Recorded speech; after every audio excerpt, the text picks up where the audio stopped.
Assalamualaikum warahmatullahi wabarakatuh. Salam sejahtera, salam bahagia, salam sehat selamat untuk kawan-kawan sekalian. Jumpa lagi dengan saya di channel Baca Trending, channel yang selalu setia menyajikan data hasil observasi atau penelusuran data tentang ungkapan atau konten-konten netizen di jagat digital tentang mengenai suatu peristiwa atau isu yang dianggap penting maupun genting. Nah, kebetulan ya kita sudah semakin dekat dengan peristiwa politik penting, yaitu pemilu atau yang meliputi pilpres, ya, pemilihan presiden dan pemilihan legislatif. Ya. Dan channel ini insya Allah akan secara periodik, misalnya seminggu sekali akan menyajikan data-data terkait peristiwa politik akbar ini, yang dari data atau yang direncanakan akan dihelat pada bulan Februari tahun 2024. Jadi sampai nanti pemilu ini selesai, Baca Trending akan secara periodik akan menyajikan data-data tentang isu ini. Nah, sebelum kita masuk pada data, perlu saya tegaskan ya, bahwa data ini bukan data survei yang diperoleh hasil dari pengumpulan data melalui wawancara di lapangan, ya. Yang sebagaimana kita ketahui sudah dilakukan oleh beberapa lembaga survei. Jadi ini sangat berbeda sekali, karena data ini sebetulnya adalah data yang diperoleh atau dikumpulkan melalui bantuan mesin agregator, ya. Yaitu mengumpulkan secara text mining, ya, melalui kata kunci yang sudah ditetapkan. Jadi data ini sebetulnya merupakan data exposure dari data digital dari sumber-sumber data terbuka atau open source, seperti misalnya media online atau portal berita, lalu kemudian Twitter, Facebook, Instagram, serta YouTube, ya. Jadi harus dibedakan, ya, biar tidak salah mengerti. Ya. Baik, kita masuk pada data. Kita tahu kawan-kawan bahwa sudah ada 3 figur yang secara resmi dideklarasikan sebagai calon capres, ya, bakal calon presiden dari masing-masing partai pengusungnya, yaitu Prabowo Subianto oleh Gerindra dan PKB, kemudian Anies Baswedan oleh Nasdem, PKS dan Demokrat, lalu terakhir itu adalah Ganjar Pranowo yang sudah beberapa waktu yang lalu dideklarasikan oleh PDI Perjuangan.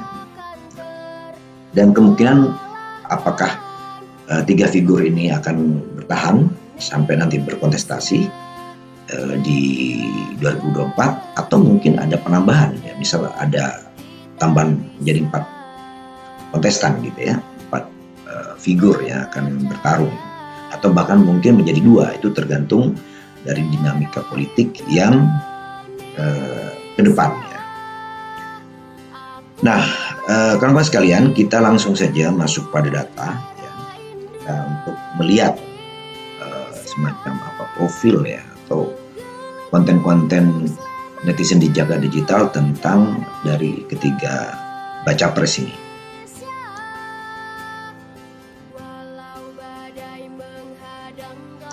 Baik, di situ sudah ada 3 nama, ya, yang berwarna merah.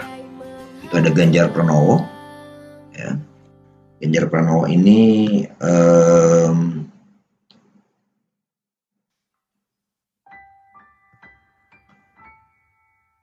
mendapatkan exposure yaitu sekira 102.000, ya, sekian, ya. Lalu kemudian selanjutnya yaitu Prabowo Subianto mendapatkan exposure 95.000, ya. Dan terakhir Anies Baswedan mendapatkan 75.000 sekian. Ya.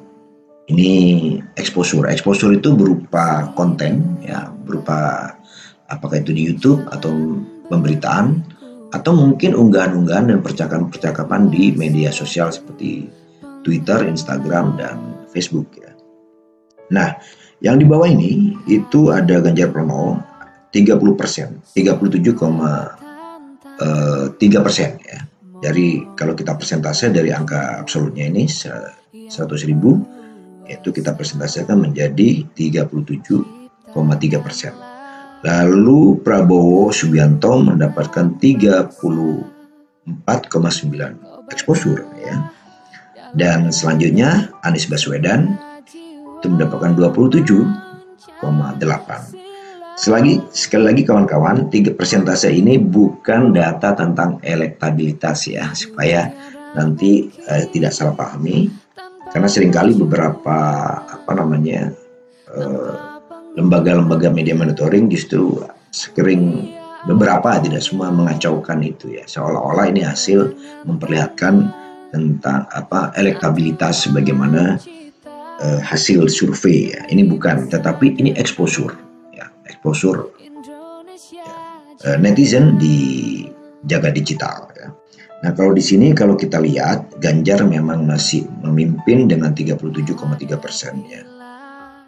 Lalu disusul Prabowo dan Anies Baswedan. Ini sepertinya mirip ya kawan-kawannya. Beberapa survei terakhir misal di indikator menempatkan Ganjar lebih unggul, mengungguli Prabowo ya. Kalau tidak salah angkanya mungkin sekitar 34% ya. Lalu Prabowo dan Anies ya, tapi itu berbeda. Tapi yang jelas ini adalah data exposure di jaga digital. Apakah kemudian ini memperlihatkan atau setidaknya indikasi awal kemenangan calon tertentu, kita tidak bisa mengklaim itu karena ini hanya sekedar exposure. Tetapi ini juga menandakan bahwa sebetulnya dengan exposure ini banyak netizen yang memiliki perhatian terlebih pada Ganjar ya, ketimbang misalnya calon-calon lainnya berdasarkan data ini ya. Dalam 7 hari terakhir, karena data ini diambil sejak tanggal 26 April hingga 2 Mei ya. Data terakhir yang kita ambil itu pada pukul 14.30 ya. Dan kalau kita nanti, sehingga data ini kemungkinan sangat bisa berubah.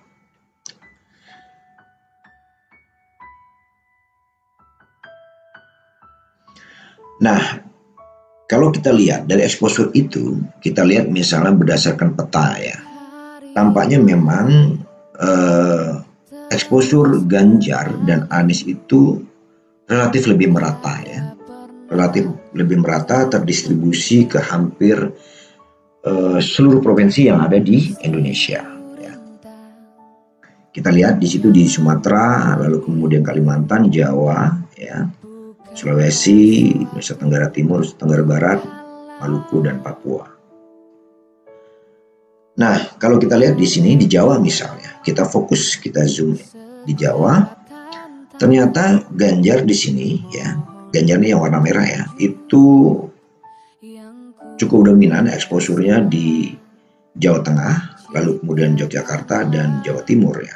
Saya kira untuk Jawa Tengah bisa dipahami karena ini basis konstituen ya, pendukung PD Perjuangan, dan tentunya ini adalah Ganjar sebagai gubernur di situ. Saya kira ini menjadi masuk akal karena kenapa misalnya exposure Ganjar sangat dominan di sini, juga di Jawa Tengah dan di Jawa Timur, meskipun kekuatan Ganjar di Jawa Timur tidak sebesar di Jawa Tengah dan DIY ya, di Yogyakarta. Dan juga di sini di Bali Ganjar juga sangat dominan, hampir gambarannya seperti di Jawa Tengah ya. Kita tahu di Bali juga adalah basis PD Perjuangan yang jelas akan mendukung Ganjar mati-matian, dan exposure menunjukkan seperti itu. Nah, bagaimana dengan eh, di Serang, DKI dan Jawa Barat. Nah, khusus DKI misalnya memang terlihat itu Ganjar dan Prabowo tampak bersaing ketat di sini ya. Ya ini yang ungu ini Prabowo, lalu kemudian merah ini Ganjar, eksposur Ganjar, dan biru ini Anies Baswedan ya. Jadi ada persaingan ketat di sini. Lalu kemudian di Serang juga persaingan ketat antara Ganjar dan Anies ya. Ya. Kalau di DKI Ganjar dan Prabowo, di Serang Anies dan atau di Banten ya Anies dan Ganjar. Sama juga di Jawa Barat.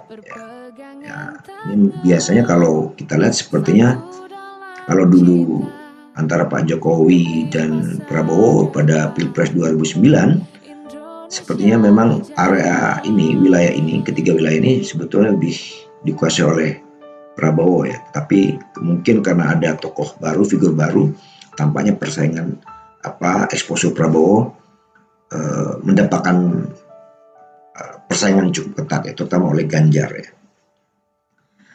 Nah lalu kemudian di Sumatera kita lihat di sini kawan-kawan, ini ada Aceh, Sumatera Utara. Nah secara umum ya, secara garis besar tampaknya memang persaingan ini cukup ketat eksposurnya antara Ganjar dan Anies ya. Nah bahkan Prabowo seperti tidak banyak di situ ya, tidak banyak di sini. Ini data dari seminggu terakhir ya. Ingat data ini data seminggu terakhir. Tampaknya persaingan Anies dan Ganjar cukup ketat, dan di Sumatera Utara Ganjar lebih kuat tentunya. Di sini ada beberapa daerah tertentu seperti di Sumatera Utara ya. Lalu kemudian di Sumatera Selatan di sini Sumsel ya. Lalu kemudian di Lampung, dan ini di mana ya? Ini Bengkulu. Di Bengkulu itu tampaknya Ganjar lebih kuat ya di ketimbang Anies ya. Meskipun secara umum memang persaingan ini antara keduanya cukup ketat ya. Di Bangka Belitung misalnya itu Anies lebih kuat dari Ganjar ya, eksposurnya ya. Lalu kemudian di Jambi ini sekitar Jambi ya, Kepulauan Riau cukup bersaing ketat, gitu kan. Dan di Aceh juga relatif ketat ya, antara Anies dan Ganjar. Nah itu gambaran di Sumatera ya. Intinya bahwa Ganjar dan Anies cukup kompetitif di sini. Bagaimana dengan di Sulawesi ya? Di Sulawesi, nah ini dia. Di Sulawesi tampaknya Ganjar cukup kuat di daerah Sulawesi Utara. Nah ini bisa dipahami karena kalau nggak salah gubernurnya PD Perjuangan cukup kuat di sini ya. Gubernurnya dari PD Perjuangan. Ya. Lalu kemudian di Sulawesi Tengah, ini di Gorontalo, Sulawesi Tengah juga cukup kuat Ganjar. Kalau di Gorontalo masih ya boleh dikatakan 50-50 antara Ganjar dan Anies ya. Di Sumatera Selatan, di Sulawesi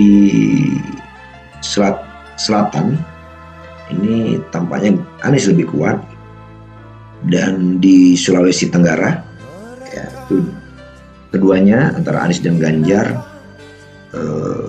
bersaing di situ. Nah, Prabowo tampaknya masih belum banyak eksposurnya ya ketimbang kedua calon tadi. Nah kemudian di Maluku tampaknya Ganjar lebih kuat ya, meskipun ini masih katakanlah ya masih antara Anies dan Ganjar masih bersaing ketat ya, meskipun Ganjar sedikit lebih unggul di sini. Ya.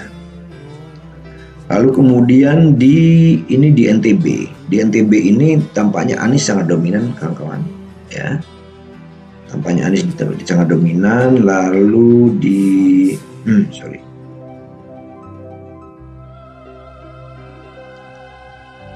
di NTT itu Ganjar ya, sangat dominan. Itu berkebalikan ya, kalau di NTB Anies, di NTT itu adalah Ganjar. baik ini kenapa di NTT Ganjar ya? Padahal di situ kalau nggak salah gubernurnya dari Nasdem. Mestinya kalau dilihat dari gubernurnya justru seharusnya Anies cukup besar eksposurnya. Tapi sekali lagi ini hanya data sementara, data seminggu terakhir, sehingga kemungkinan ke depan, seminggu ke depan situasinya akan berubah. Nah di Papua Barat ini Ganjar sangat dominan ya ketimbang Anies. Prabowo tidak terlihat sedikit. Nah yang menarik di Papua itu Prabowo sangat dominan ya. Nah ini eksposur Prabowo sangat dominan. Oke, kita lanjut. Misalnya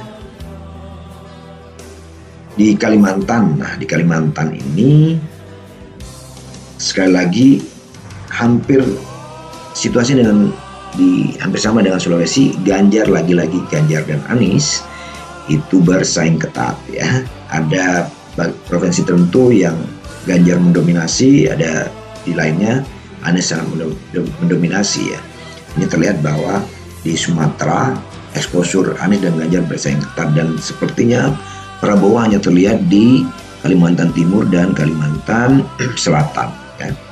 Anies cukup unggul, cukup telak eksposurnya di Kalimantan Tengah, sementara Ganjar di Kalimantan Selatan. Nah, menarik tadi kawan-kawan, sekalipun misalnya secara eksposur ya, akumulatif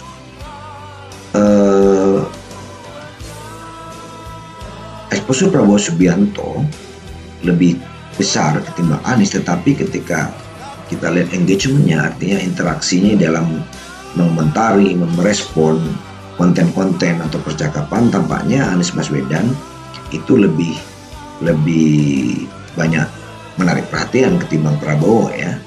Ya kalau Ganjar jelas di sini lebih unggul, engagementnya lebih tinggi, lebih banyak ketimbang yang lainnya. Tapi kalau kita lihat dari data sebelumnya, tampaknya sekalipun eksposur Anies Baswedan itu sedikit, tetapi dari sisi engagement atau interaksi atau respon-respon netizen tampak lebih besar ya ketimbang lebih besar Anies ya, lebih menarik. Artinya konten tentang Anies atau percakapan tentang Anies lebih banyak menarik perhatian ketimbang Prabowo. Nah ini kalau dilihat dari sisi engagement. Artinya sekalipun eksposur besar, belum tentu mendapatkan respon atau engagement yang lebih tinggi. Nah dari sisi sentimen misalnya, Ganjar jelas 71,2% sentimen positif, dan kemudian 20 selebihnya 28,8% itu negatif ya, yang hijau ini positif, terus kemudian ini negatif. Nah positif ini sebetulnya juga saya gabungkan sengaja sentimen netral, saya gabungkan sebagai sentimen positif ya. Lalu kemudian Anies Baswedan ya, 58,8% sentimen positif, terus 41,2% sentimennya negatif. Selebihnya Prabowo ya, sentimen positifnya 56,4 dan negatifnya 43. Secara umum memang masing-masing kandidat atau baca pres ini mendapatkan sentimen positif. Hanya saja kalau dilihat dari komposisi sentimen negatifnya, tampaknya tekanan publik atau tekanan publik itu lebih terasa di Prabowo dan Anies ya ketimbang Ganjar. Oke. Ini net sentimen kalau dilihat ya ini memang kalau peak-peaknya tampaknya memang net sentimen negatif ya banyak dialami oleh Prabowo dan Anies, terutama Prabowo ya. Nah sentimen negatif itu bisa bermacam-macam kawan, biasanya lebih ya, apakah itu bisa serangan-serangan, ini sudah serangan-serangan atau masa black campaign, bahkan tidak jarang ujaran kebencian ya, dalam bentuk hoax ya, kata-kata kasar dan sebagainya. Tapi itu memang sudah bukan hanya sekarang terjadi, bukan hanya saat ini saja terjadi. Di pilpres sebelumnya biasanya serangan-serangan terhadap figur itu cukup besar, dan tampaknya dalam seminggu terakhir serangan itu banyak dialami oleh Prabowo dan Anies Baswedan. Nah, kalau kita lihat dari sisi gender ya, jenis kelamin, nah ini menarik nih. Ternyata Prabowo Subianto itu yang mengunggah konten atau di jagat digital lebih banyak yang perempuan ya, 54%. Entah kenapa dalam seminggu terakhir ini netizen, akun-akun yang berjenis kelamin perempuan ya, operatornya paling tidak atau pemilik akunnya perempuan itu lebih banyak ada di pihak Prabowo. Lalu kemudian Ganjar dan Anies lebih banyak mereka yang berjenis kelamin perempuan ya, laki-laki. Nah, ini mungkin ada kawan-kawan yang bisa memberikan interpretasi yang lebih jauh kenapa seperti itu ya. Dari sisi usia ya, Prabowo banyak mendapatkan exposure dari mereka yang berusia 18 sampai 24 tahun ya. 52,7%. Sementara Anies, yang menarik, Anies ini agak berbeda karena dia lebih banyak mendapatkan exposure dari mereka yang berusia 25 hingga 34. Ya. Oke. Nah, ini data yang bisa saya sampaikan, tetapi yang menarik bahwa memang Ganjar mungkin masih mendapatkan exposure tinggi karena masih mendapatkan efek euforia ya. Karena baru saja baru saja dideklarasikan, sehingga mungkin ini bisa, kenapa dia tinggi melebihi kandidat lainnya, mungkin mendapatkan euforia yang lebih ya, sehingga exposure-nya lebih besar ketimbang kandidat lainnya. Anies mungkin ada yang mengatakan bahwa sudah mendapat, apakah ini juga menandakan bahwa exposure yang rendah itu menandakan bahwa Anies sendiri mendapatkan mengalami, setidaknya pendukung Anies atau netizen sudah merasakan kejenuhan tertentu, kita tidak tahu karena ini hanya data dalam seminggu terakhir. Nanti kita lihat apakah data komposisi data ini masih bertahan, Ganjar masih unggul atau sebaliknya. Nah, ini tergantung netizen yang mereka, terutama pendukungnya masing-masing, kandidat masing-masing ya.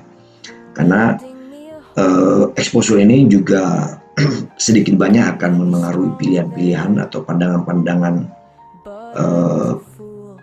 masyarakat, tidak hanya di digital, di jagat digital, tapi di dunia virtual ya, dunia nyata gitu ya. Nah, itu tergantung, kita bisa lihat perkembangannya di seminggu ke depan, apakah masih sama atau ada kompetisi yang lebih ketat, bahkan mungkin ada kejutan lainnya. Kita tunggu saja di di 7 hari mendatang. Nah, tetapi yang menarik bahwa kita tahu bahwa Ganjar Pranowo ya, itu yang selama ini masih menjadi tanda tanya, apakah dideklarasikan. Ternyata publik sudah mendapatkan kepastian bahwa Ganjar sudah secara definitif diusung oleh PD Perjuangan dan tampaknya publik merespon secara baik pencalonan Ganjar ini. Meskipun demikian, kita tidak tahu apa yang akan terjadi selanjutnya. Ya. Tentu situasinya masih sangat dinamis. Baiklah kawan-kawan sekalian, demikian untuk sementara saya cukupkan dulu dan kita jumpa lagi. Terima kasih atas perhatiannya, dan jika ini bermanfaat silakan Anda memberikan komentar, ya tentu komentar yang tidak bersifat sara, ya, pornografi, dan komentar-komentar yang tidak bersifat menyerang. Ya, apapun komentar Anda kami akan terima, dan itu kami anggap sebagai bagian dari apresiasi terhadap kanal ini. Dan bila tidak berkeberatan, silakan Anda subscribe, ya. Dan tentu saja semakin Anda memberikan apresiasi dan menjadi penyemangat bagi kami semua di channel Baca Trending untuk terus menyajikan data-data yang lebih menarik tentang isu-isu atau peristiwa-peristiwa yang terkini dan mendapatkan perhatian publik luas, terutama publik netizen. Baik kawan-kawan sekalian, terima kasih atas perhatian Anda, dan tetap semangat, selalu sehat dan bahagia. Wassalamualaikum warahmatullahi wabarakatuh.